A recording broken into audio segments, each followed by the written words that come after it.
Hello students, आइए बच्चों, आज हम आपको क्लास 9 क्षितिज भाग 1 का जो गद्य खंड है चैप्टर 1 उसकी कहानी, पहला चैप्टर को जो कहानी है दो बैलों की कथा, उस कहानी के जो इम्पॉर्टेंट क्वेश्चन है, बहुत ही महत्वपूर्ण क्वेश्चन आंसर है, उसको आज हम आपको बताएंगे जो अधिकतर एग्ज़ाम में आते हैं। तो बच्चों, आप जब ये वीडियो देखेंगे तो अपना कॉपी और पेन लेकर बैठिए और इस क्वेश्चन आंसर को आप नोट कर लीजिए, क्योंकि ये बहुत ही इम्पॉर्टेंट क्वेश्चन है, अधिकतर एग्ज़ाम में आने वाले ये क्वेश्चन का आंसर है। तो चलिए हम शुरू करते हैं। पहला क्वेश्चन है, कांजी हौज में कैद पशुओं की हाजिरी क्यों ली जाती है? काजी हौज, जिसको मवेशी खाना भी बोला जाता है, उसमें जो पशुओं को कैद रखा जाता है उसका हाजिरी क्यों ली जाती होगी? इसका आंसर है, काजी हौज वो स्थान है जहाँ लावारिश पशुओं को जो फसलों को नष्ट करते हो या फिर लोगों को परेशान करते हो उन्हें कैद किया जाता है। वहाँ भैंस, बकरियाँ, घोड़े, गधे आदि मवेशी कैद किए गए थे। वहाँ कैद किए गए पशुओं की हाजिरी इसलिए ली जाती थी जिससे ये पता चल सके कि सभी पशु मवेशी खाने में यानी कांजी हौज में उपस्थित है।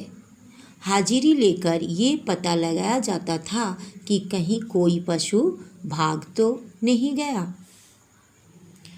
नेक्स्ट क्वेश्चन देखिए, सेकंड नंबर क्वेश्चन, छोटी बच्ची को बैलों के प्रति प्रेम क्यों उमड़ आया? बहुत ही इम्पॉर्टेंट क्वेश्चन है। ये क्वेश्चन अधिकतर एग्ज़ाम में आने वाले होते हैं। इसका आंसर देखिए, छोटी बच्ची का हीरा और मोती के प्रति प्रेम एवं आत्मीयता का संबंध होना बहुत ही स्वाभाविक था, क्योंकि उस बच्ची की सौतेली माँ उस पर खूब अत्याचार किया करती थी। उसकी अपनी माँ नहीं थी, बल्कि उसकी जो सौतेली माँ थी वे उसके साथ बहुत ही अत्याचार किया करती थी, मानसिक यातनाएं देती थी, यानी उसको मेंटलिटी बहुत ही उसके साथ अत्याचार होता था। वह प्रेम व स्नेह की भूखी थी।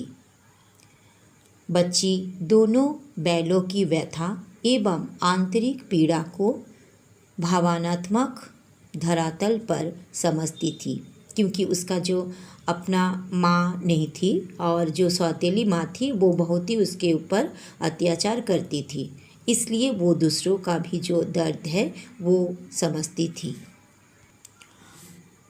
अतः अपना प्रेम प्रकट करने के लिए वह प्रतिदिन दोनों बैलों को एक एक सूखी रोटी खिला दिया करती थी।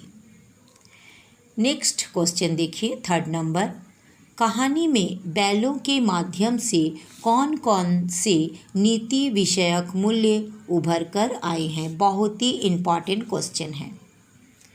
आंसर देखिए इसका, प्रस्तुत कहानी में हीरा व मोती नामक दो बैलों के माध्यम से प्रेमचंद ने कई नीति विषयक मूल्यों को उभारा है। जैसे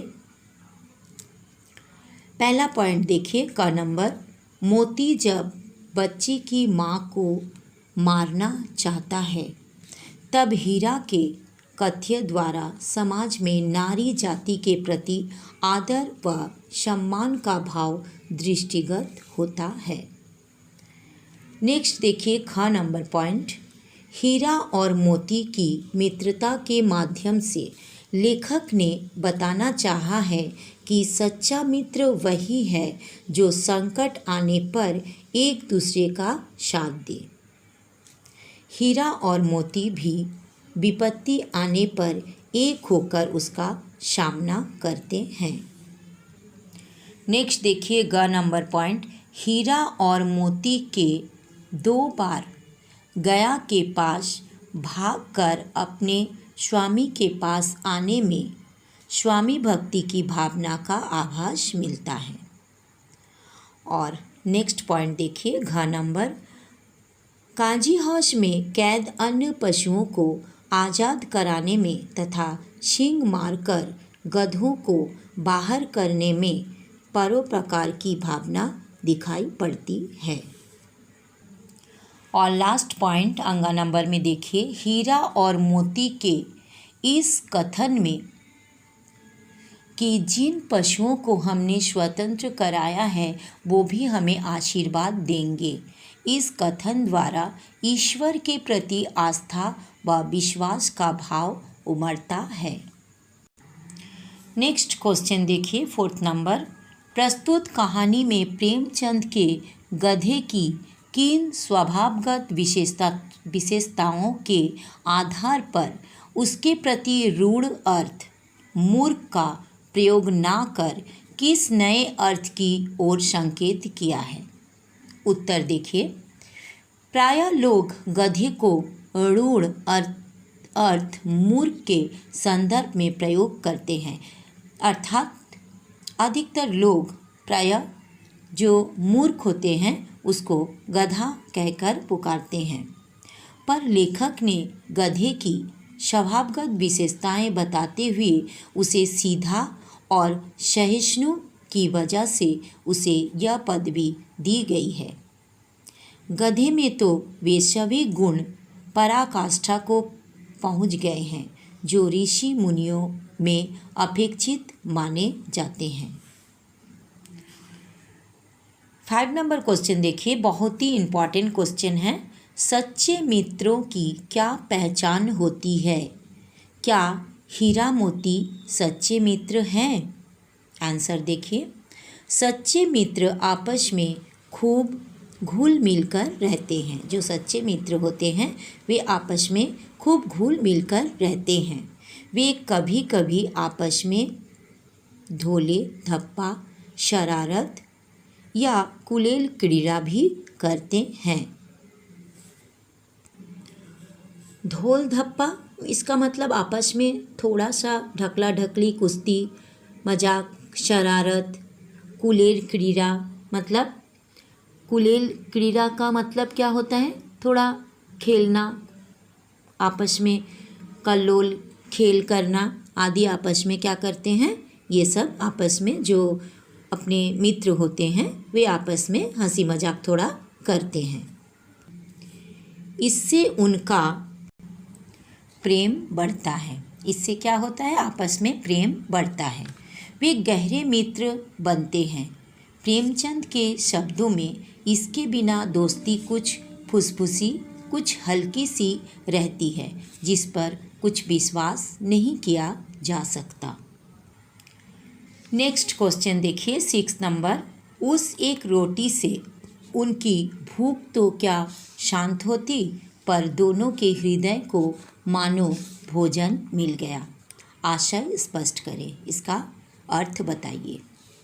प्रस्तुत पंक्ति का आशय है कि प्रेम और सहानुभूति का सहारा मिलने पर प्राणी बड़े से बड़े दुख भी भूल जाता है। प्यार के कारण, चाहे वो इंसान हो चाहे कोई भी प्राणी हो, बड़े से बड़े दुख भी वो भूल जाते हैं प्रेम और सहानुभूति से। जब भैरों की बेटी भूख से व्याकुल हीरा और मोती को एक एक रोटी खिलाती है तो इस सहानुभूति को पाकर उनकी आत्मा प्रसन्न हो जाती है और आनंदभूति के बल पर स्वयं को तृप्त अनुभव करते हैं। 7 नंबर क्वेश्चन देखिए बच्चों, बहुत ही इम्पॉर्टेंट क्वेश्चन है। किन घटनाओं से पता चलता है कि हीरा और मोती में गहरी दोस्ती थी?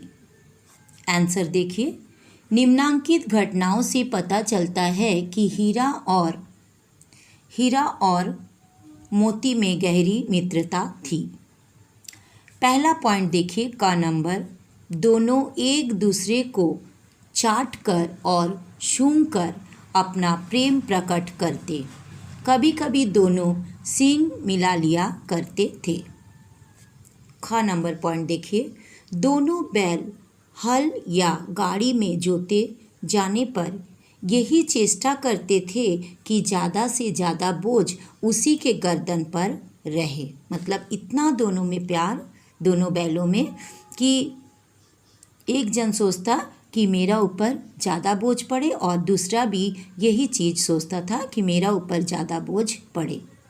ग नंबर पॉइंट देखिए, दोनों बैल अपनी मूक भाषा में सलाह करके गया के यहाँ से रस्सियाँ तुड़ाकर वापस झूरी के यहाँ आ पहुँचे। नेक्स्ट घ नंबर पॉइंट देखिए, विरोध स्वर दोनों बैलों ने गया के हल में जोते जाने पर पाँव भी ना उठाया था। अंग नंबर पॉइंट देखिए, दोनों बैलों ने मिलकर खेत में मटर चरी। नेक्स्ट देखिए च नंबर पॉइंट, दोनों बैलों ने मिलकर सांड को मार गिराया। नेक्स्ट पॉइंट देखिए छ नंबर, मोती हीरा को कांजी हौज में अकेला छोड़कर नहीं भागा, जबकि उसके सामने ऐसा करने का अवसर था, लेकिन फिर भी उन्होंने मोती हीरा को नहीं छोड़कर भागा था। लास्ट पॉइंट ज नंबर देखिए, दोनों बैल दड़ियल आदमी से जान छुड़ाकर इकट्ठे भागे थे। 8 नंबर क्वेश्चन देखिए। नेक्स्ट क्वेश्चन, लेकिन औरत जात पर, बहुत ही इम्पॉर्टेंट क्वेश्चन है, लेकिन औरत जात पर सींग चलाना मना है या भूल जाते हो। लेखक ने हीरा के इस कथन के माध्यम से स्त्री के प्रति किस सामाजिक विडंबना को इंगित किया है। उत्तर देखिए, हीरा के उपरोक्त कथन के माध्यम से हमें यह ज्ञात होता है कि प्रेमचंद नारी को सम्मान की दृष्टि से देखते थे। नारी स्वयं को अनेक रूपों में ढालकर अपने उत्तरदायित्व का पूरी निष्ठा से निर्वाह करने वाली है। वह अलग बात है कि परिस्थिति बस उसके स्वभाव में थोड़ा बहुत परिवर्तन आ जाए तो उसे हीन दृष्टि से नहीं देखना चाहिए। माना कि हमारा समाज पुरुष प्रधान समाज है, फिर भी प्रेमचंद ने नारी को त्याग, श्रद्धा और प्रेम की साकार मूर्ति के रूप में स्वीकार किया है। नेक्स्ट 9 नंबर क्वेश्चन देखिए। किसान जीवन वाले समाज में पशु और मनुष्य के आपसी संबंध को कहानी में किस तरह व्यक्त किया गया है। इसका उत्तर देखिए, किसान जीवन वाले समाज में पशु और मनुष्य का घनिष्ठ संबंध होता है। आपसी लगाव के कारण दोनों का एक दूसरे के बिना रहना दुखदायी हो जाता है। झूरी जब अपने दोनों बैलों हीरा और मोती को अपने से अलग करता है तो वह बड़ा बेचैन होता है और हीरा मोती भी उसके विषय में उल्टा ही सोचते हैं। लेकिन जब हीरा और मोती भागकर वापस उसके पास आ जाते हैं तो वो बड़ा प्रसन्न होता है। तरह तरह के दुख उठाने और बिकने के बाद भी हीरा और मोती अपने पहले मालिक झूरी को छोड़कर कहीं नहीं जाना चाहते हैं। किसान अपने पशुओं को परिवार के सदस्यों के समान स्नेह और देखभाल करता है तो पशु भी उसके आत्मीयता युक्त भाव से स्नेह के बंधन में बंधकर सदैव उसके साथ रहना चाहते हैं। लास्ट 10 नंबर क्वेश्चन देखिए। अवश्य ही उनमें कोई ऐसी गुप्त शक्ति थी जिससे जीवों में श्रेष्ठता का दावा करने वाला मनुष्य वंचित है। आशय स्पष्ट करें। इसका उत्तर देखिए, यहाँ प्रेमचंद ने बताया है कि हीरा और मोती मूक भाषा में विचारों का आदान प्रदान करते थे। वे बिना कुछ कहे एक दूसरे के भाव और विचार समझ लेते थे। हमेशा साथ साथ रहने के कारण दोनों में गहरी दोस्ती हो गई थी और दोनों ने ही एक दूसरे को अच्छी तरह से जान और समझ लिया था। प्रेम, आत्मीयता और घनिष्ठता के गुणों के बल पर ही वे एक दूसरे के मन की बात जान लेते थे। यही उनकी शक्ति थी जिसके कारण श्रेष्ठ जीवन मनुष्य भी उनसे पिछड़ गया है। तो बच्चों, ये जो 10 क्वेश्चन आंसर आपको हम बताएं, ये बहुत ही इम्पॉर्टेंट है। इसके बाद हम इसी चैप्टर का आपको लघुत्तरीय प्रश्न और कुछ वैकल्पिक वाले प्रश्न आपको हम सिखाएंगे नेक्स्ट वीडियो में। तो बच्चों, अगर आप ये क्वेश्चन आंसर को पढ़ लेंगे तो आपके एग्ज़ाम के लिए बहुत ही ये अच्छा होगा, क्योंकि अधिकतर ये सब क्वेश्चन एग्ज़ाम में आते हैं। तो बच्चों, आज के लिए इतना ही है। फिर नेक्स्ट वीडियो में हम मिलते हैं इसी चैप्टर का लघुत्तरीय और वैकल्पिक वाले प्रश्नोत्तर के साथ। तो बच्चों, आप इस क्वेश्चन आंसर को लिख लीजिएगा। Thank you so much.